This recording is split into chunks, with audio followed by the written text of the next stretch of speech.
Hello, this is David and welcome to episode number 27 of Make Me Proud, the YouTube series documenting my campaign to become a better sprint swimmer.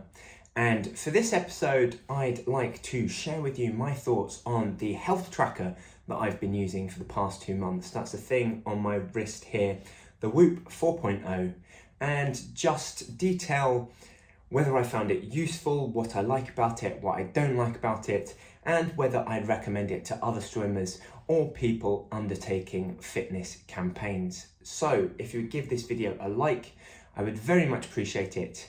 And similarly, if you would subscribe to this channel to join in with me on this swimming adventure, I'd absolutely love to have you along. But otherwise, without any further ado, let's dive right in to today's episode. So first off, I thought I'd just give you a little bit of an out the box to show you the key components to the Whoop 4.0 health tracker. So naturally, to start off with, you have the health tracker itself, which is, nice wristband, and it fits on the wrist as such.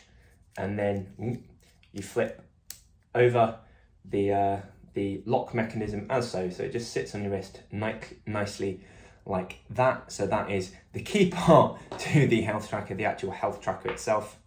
Then what you also get in the pack is a battery pack. So ultimately that slips over and clips onto the health tracker itself like that, and it will show the green light to let you know that it's charging, or when it's charging rather, and slips off like that.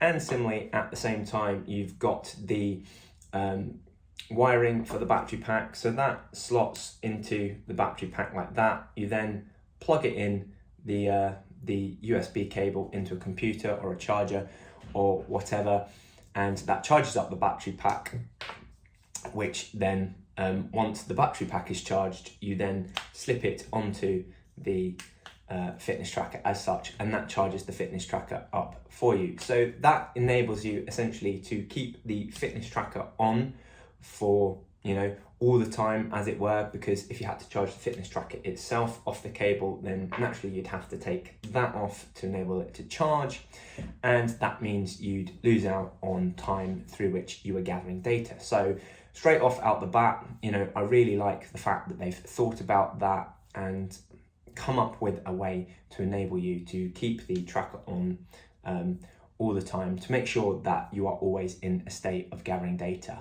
When I first unboxed it and realized that this thing would be staying on the whole time, I was a little bit apprehensive at first, and so wasn't all that keen, was a little bit worried as to whether I'd find it irritating or annoying, because I've worn watches for a long period of time, and naturally you've got to wear it reasonably tight, so I do get those strap marks around it. However, a good workaround this that I found is to alternate which wrist you wear it on certain days. So ultimately, when I get up in the morning and weigh myself, that's the time where I take the health tracker off my wrist anyway, to make sure that I get a good weight measurement reading. And then simply, once I've finished the weight measurement reading, then I simply switch on over to the other wrist. And yeah, as you can see, the wrist heals quite up nicely within a couple of hours or so, and the normal indentations that you get, such as like when you're wearing a watch, vanish relatively rapidly, and that just gives each wrist a nice break each day. So a little bit apprehensive about that at first, but I found a really nice workaround, and I barely notice it anymore. It's pretty much like wearing a watch that you just alternate your hands with. So far, very impressed with the kit. So next up, moving on to how I find wearing it when undertaking physical activities. And I found that largely the health tracker is just as comfortable as it is when undertaking non-fitness activities, so just when going about your day-to-day life outside of the pool, gym, track, whichever your sport is. So I found that really helpful when lifting weights. I've typically never worn a watch before when lifting weights. I always have a timer down to the side to keep track of rest periods in the gym, just because I thought it would get in the way when lifting weights. But this is completely changed my view on this. It doesn't get in the way at all. Barely notice it when lifting weights, and it gives me a nice load of health data from my gym workout. So more than happy for it there. However, in the pool, I first off started just wearing it bare and in the pool, and I found that the health tracker didn't like that. It became all of a sudden very loose when it got wet in the pool, and therefore it was very difficult to, it didn't stay on my hand, on my wrist as it were. I found that the locking mechanism got a little bit funny when using it in the water, and a couple of times it ended up slipping off. So I thought that wasn't all that great. However, I found out that what I really needed was this additional bit of kit, this bit of surplus kit to wear when swimming. And so this is a little rubber wrist strap to use when swimming. So it fits over the hand as such, over the health tracker itself, and then that just keeps it in place. So when swimming, that just keeps the health tracker in place, and it prevents that just the loosening of the health tracker. It means that you can get on with your swim as you are normally. So a little bit annoying there that you've got to get this extra little part to also use it for swimming. However, it's a small thing, not all that much effort to get, or cost onto it on top of it. But just probably one of the few frustrating things that I found out about it. But otherwise, when swimming with this on, it's pretty good. And just need to adjust it a few times in the pool when wearing it, just to make sure that it stays in the right place. But otherwise, I found it really good.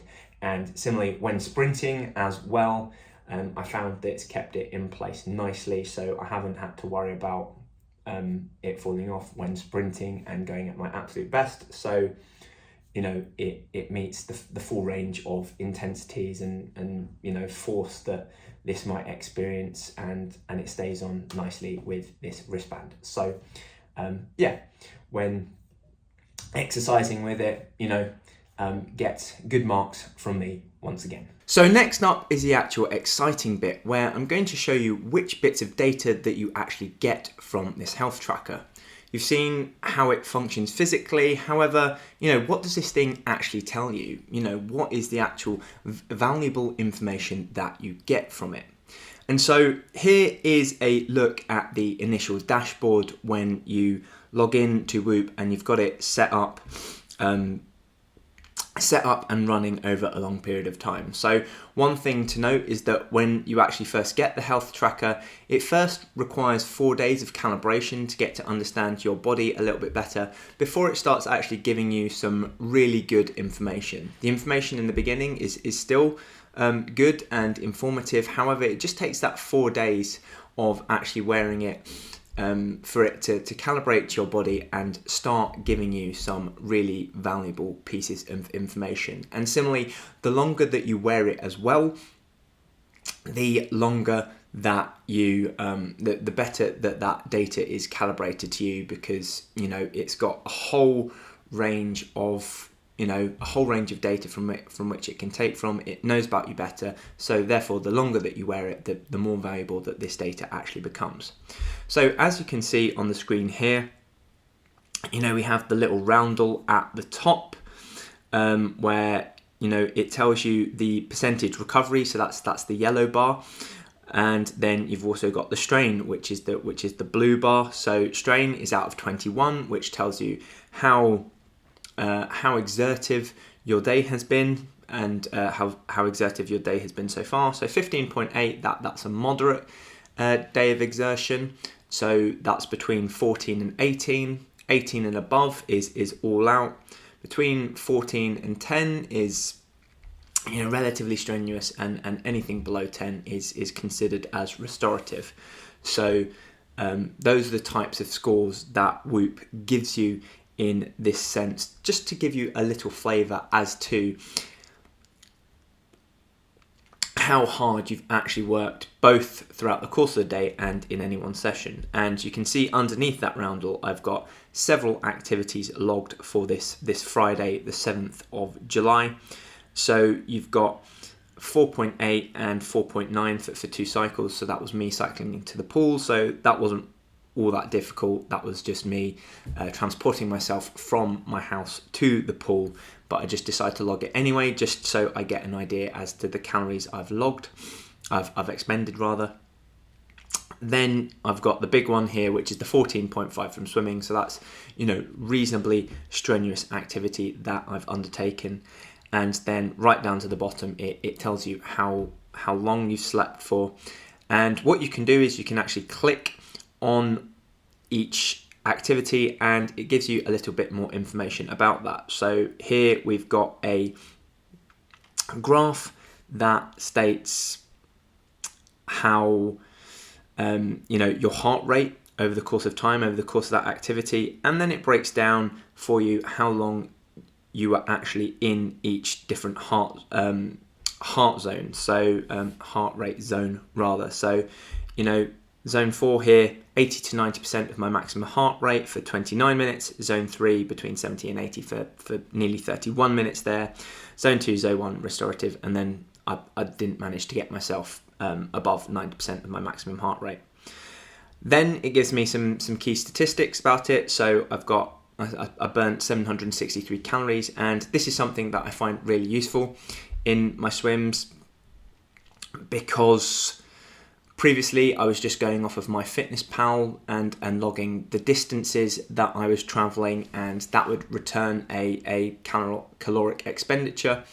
However, I found that to be rather inaccurate in comparison to this, so I was generally according to my FitnessPal, burning somewhere between 200 and 300 calories, depending on how far I actually swam in that session. However, using this, it tells me that I actually burned somewhere between 400 to 700 calories. So, that's a massive increase and is incredibly important for me in my weight loss phase, because it means that I'm now actually logging my calorie expenditure more accurately, which means I can get within the calorie deficit range that I want to, which means I tread that fine balance between being in a caloric deficit and losing weight at the rate that I want to lose weight, but at the same time also not going massively overboard in massively, but at the same time rather not absolutely tanking my calories, underestimating how many I've burnt off, and therefore just sheerly not eating enough, which makes it miserable for me, and you burn out all the sooner because of it. So that's something that I find absolutely helpful in both my swims and my gym sessions, and similarly with cycling as well. So a very, very key statistic for me and very helpful in my pursuit. Then I've got the average and maximum heart rates.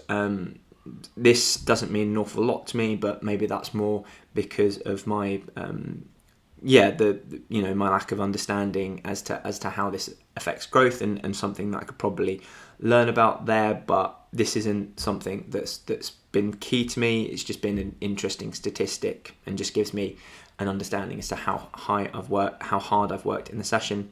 And then the session duration and the route, which isn't all that useful for swimming, and it shows me crossing a road in this workout, which obviously I haven't done because I've been in the pool. But for your long distance runners, cyclists, then that might be a valuable data point to have. So then moving down, you've got key statistics. So you've got heart rate variability. So this is a measure of the extent to which your heart rate varies over the course of the day and night.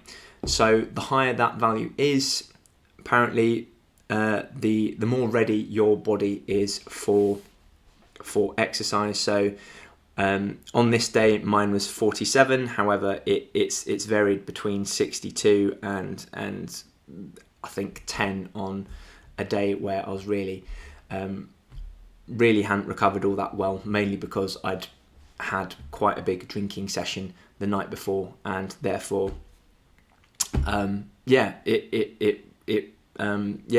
just didn't recover all that well, and it's really scared me in that sense as to off drinking alcohol and having large nights out drinking, because it's shown me just how much it affects my performance. Heart rate was also really worrying the 2 times that I've had heavy drinking sessions and nights out, and it just shows you how much more elevated your heart rate is over the course of the night after a night out. And yeah, it's really startled me from that side of things. So from that sense, it's useful. Sleep performance. So this is probably one of the best things about it. However, I'll go into more further detail on when we get to the sleep tab. However, it gives you a percentage as to whether, as to the extent to which you've achieved how long you need to be in bed for. So again, a really useful thing there, which I'll go over in more detail. And then a stress monitor. So quite interesting. Just shows you at various points of the day how stressed you are, but quite useful. And then strain and recovery. So this is again showing you the roundel, but over the course of the last week or so. So it shows you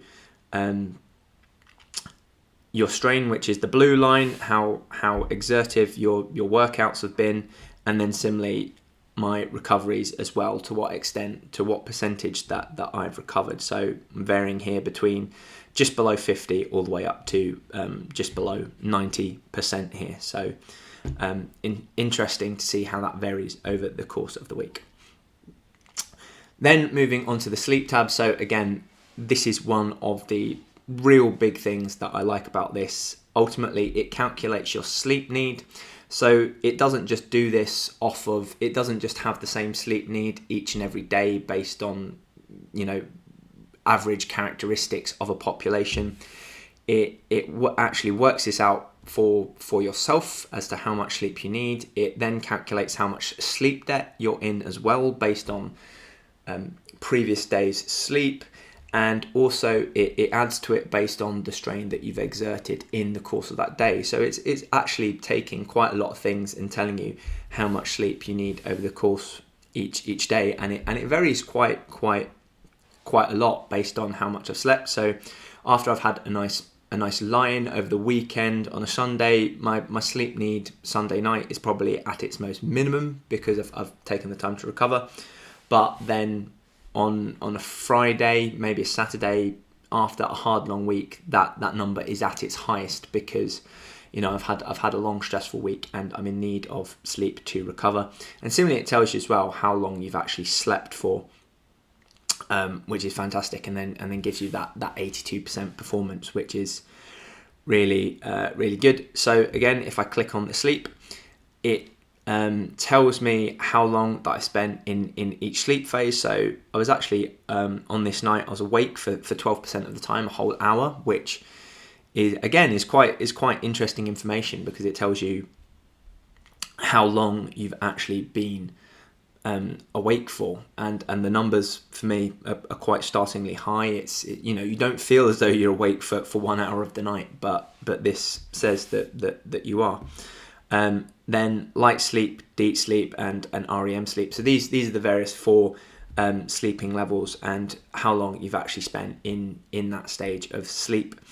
So also you can click on it and it will show you where in time that you're actually within that stage of sleep, which is really interesting. Although don't know what you can do with that little bit of information.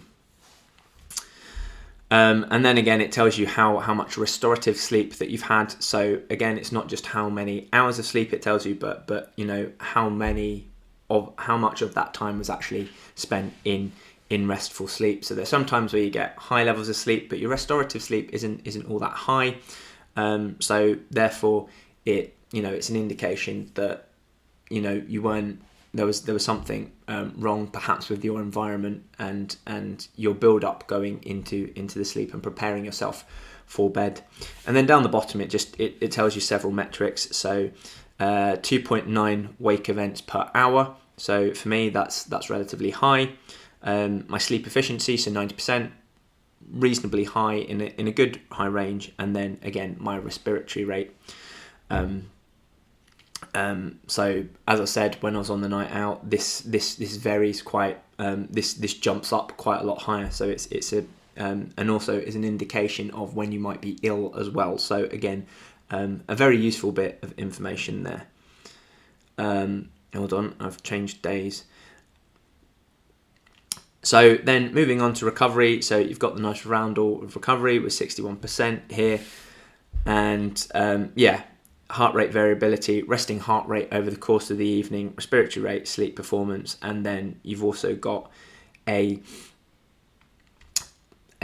nice bar chart of your recovery over the course of time. And then if I click onto 6 months, you can see it over the course of 6 months. So the two reds are after I've had nights out and have been really poorly recovered. And as I said, it's scared me as to how much alcohol actually affects your recovery and performance the next day. And then the various greens and yellows. So green typically after a weekend when I've had a lot of time to recover, and yellow after some big heavy sessions. And then again, heart rate variability, and it gives you that bar across the middle, just to let you know what your typical range is. So on this Sunday where I was 42, I was below my typical range, but then 56, I was above it. So it's interesting. And there again, you've got it over the course of 6 months and a month or so. So there are times where I've been below, and there are times of when I've been above. And then you've got the same for resting heart rate and respiratory rate, which is, again, interesting, but on a day-to-day basis, I think that's more useful looking at trends over a longer period of time as opposed to on a day-to-day basis. And then finally, strain. So here you've got 15.8, which is how hard I worked over the course of this day. So yeah, it's considered strenuous as stated here. Then you can access the activities again from this page, and it goes over again.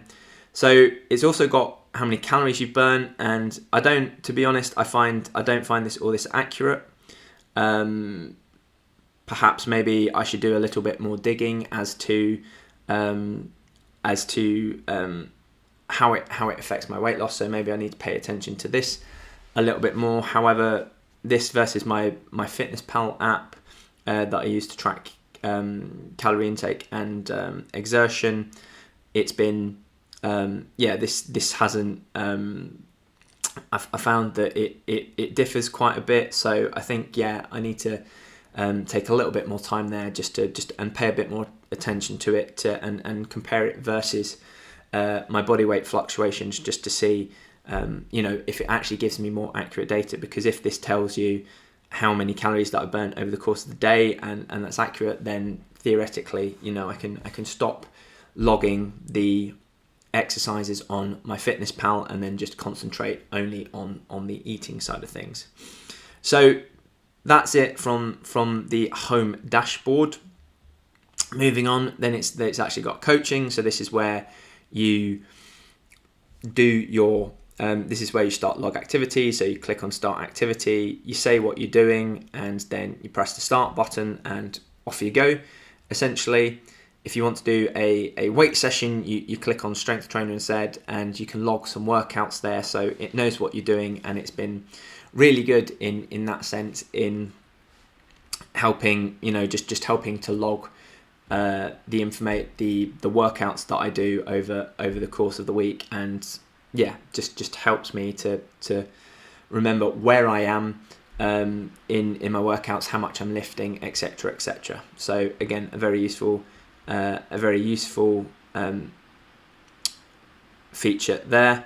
So it's got my sleep coach. So this is where it tells you what time you need to go to bed in order to achieve your sleep goal.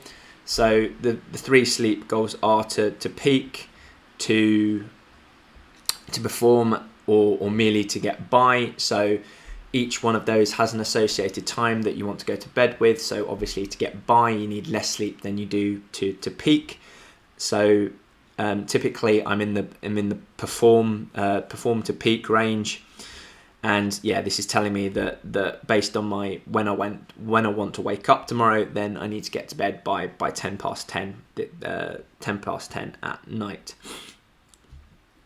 Then we've got Health Monitor, which gives you some facts. So the respiratory rate. So this is where you are at this current point in time. Your current heart rate at the top, blood oxygen, resting heart rate variability, and then baseline skin temperature. So again, I don't know enough about these to actually use this information on a day-to-day basis. However, it's, again, I think this is more over the long term, noticing long-term trends and understanding, whether your health is going in a positive direction or in a negative direction.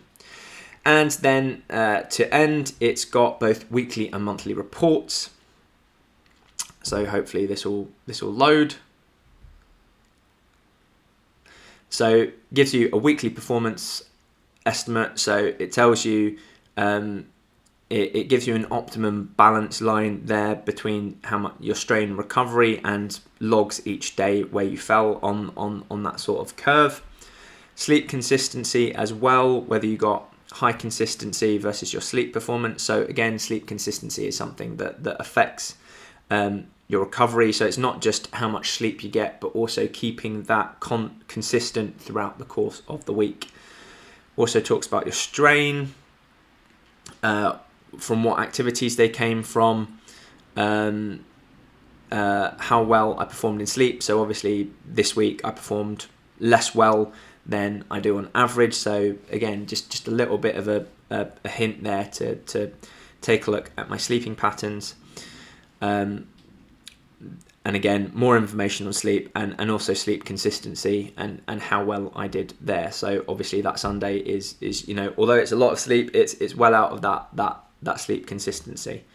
And yeah, bedtime variability and wake time variability, which obviously you ideally want to reduce down to 0. And then similarly, you get a monthly report as well. So lots of information here as well. So hours of sleep versus sleep needs. So this graph along the top. So obviously here it means that I'm not getting, so I'm typically getting less sleep than my sleep need. And then similarly, how much restorative sleep I got over the course of the week. So, a reasonable amount over the course of the month rather, except that sort of Sunday 4th, which is relatively low, which again corresponds to when I went on a night out and drank an awful lot. Then again, typically breakdown of how much strain you achieve per day and where that comes from, which activities that's come from rather. Heart zones, how much you got into each heart zone on average. And then it's slowly filling out these various box charts of how much strain I've exerted, where the darker blue is where I've exerted more strain. Then in recovery, obviously green, yellow, red. Hopefully that's self-explanatory, and sleep performance as well, how well I did in that sense. And then towards the end, it gives training behavior. So you've got restorative, optimal, overreaching. So this essentially tells you how hard you're working versus what is optimal. So it's interesting there. So obviously the first month that I was using Whoop, I was obviously in the restorative, being restorative, but yeah, I've gone up into overreaching for the back end of that month. So just again, interesting bits of information to see how you're actually performing over time. And then psychological response, so HRV adaptation. So my HRV has gone down for the second month. However, that is probably a function of the fact that I was being quite restful for that first month versus the second month, and so I had lower heart rate variability because I needed to I needed to recover more because of that. So, but typically you want to see your heart rate variability go up, because that's an indication of the fact that you're getting fitter. And then resting heart rate adaptation. So yeah, you want that to come down to get that low resting heart rate. So those are the key features of the of all the information that you get in the Whoop 4.0. As I said, I found it incredibly helpful, really like it, and really useful app.